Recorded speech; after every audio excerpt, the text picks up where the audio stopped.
you to pause for a moment. Don't speak, don't whisper, just listen. Do you hear that? That is the sound of absolute silence. This is the sound that we would hear if we were to lose our communicatory abilities. This is the sound that we would hear if we were to lose our voices. The voice is what ties us together, yet sets us apart. The voice is the first thing a baby will hear within its mother's womb. And the voice is the last thing a person will hear before death. The voice has the power to communicate expressions of happiness, love, sadness, and bitterness with the slightest inflection and intonation. You see, I'm quite interested in the human voice, and I believe that my interest came from my musical background. I'm a singer, and I have studied at a conservatory for about 8 years now. From my time, I have learned about the sheer brilliance and complexities of the human singing voice, and of the human voice itself. I have also learned that, though the human voice is apparent in every second of each day, though we like it or not, can fleet away in an instant. Now you see, I could understand if vocal destruction was caused by our own faults, whether that be through smoking, drinking, drugs, vocal abuse, or burnout. But I could never understand how vocal destruction could be prompted by something out of our own control.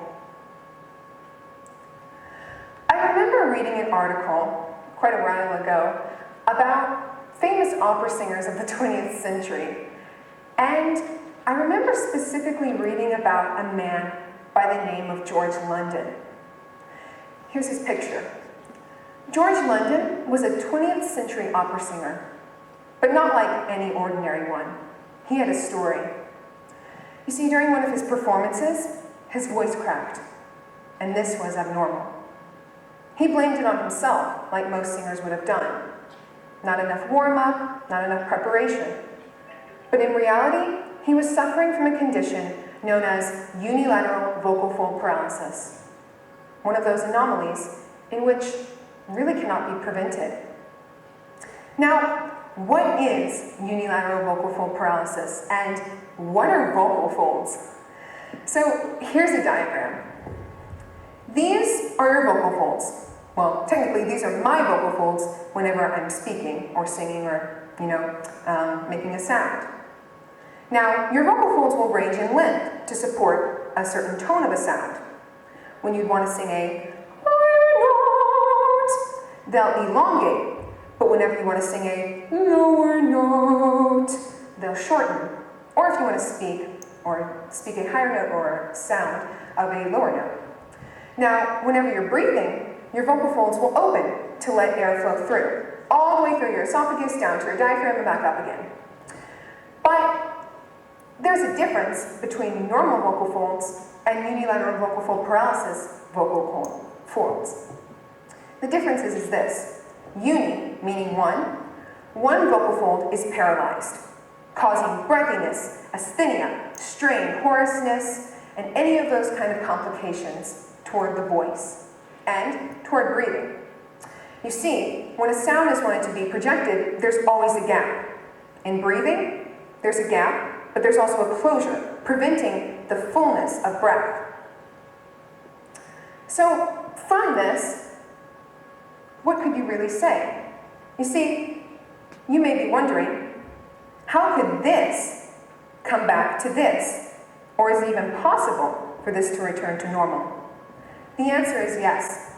You see, there are many treatments out there for unilateral vocal fold paralysis patients. So many, it's hard to count. But during my research, I found that there was one specific pot of gold, as you might call it, that had the highest statistical potential to rejuvenate the original human voice. And this was regeneration, which is the restoration of a nerve supply to a part of the body from which it has been lost. Now, like I said earlier, vocal folds move. They do a lot of movement. But where is this energy coming from? It's coming from a specific set of a nerve supply, specific nerves. And in unilateral vocal fold paralysis, a certain set of nerves, or one individual nerve, is damaged. So, with reinnervation, that damaged nerve, or damaged nerves, are replaced with a new foreign nerve from one other part of your body. Now, this may seem all fine and dandy, yet there are complications with reinnervation. You see, all that glitters is truly not gold. Reinnervation has one major problem, and this is, it's not applicable for every age. See, reinnervation can only be applied to people of a certain age group younger than 50. From this, it made me really upset to hear about this, because I could not understand how a condition that could not really be prevented could come in and take someone's voice without even a solution for every single person. This is what sparked my idea. My idea was to essentially take some techniques that I found in another researched area called neuroregeneration and apply it to reinnervation. Now, before I go any further, what is neuroregeneration? Neuroregeneration is the regrowth or repair of nervous tissue, cells, or cell products. It's technically the natural regrowth and repair of nerves within your body.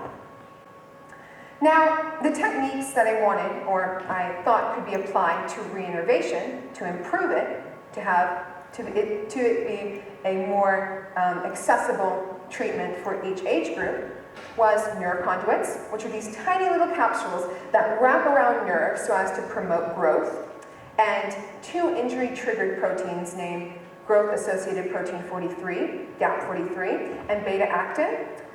I thought both of those could be applied to reinnervation to make it more accessible for every age group. However, this is just an idea, and remember that. There may not be a solution for quite some time. However, really, the importance of this is what counts. In the end, what is this truly all about? UVFP patients are people like you and I. They're the ones that probably never thought that their voice, something so constant in their life, could be taken away from them in a blink of an eye.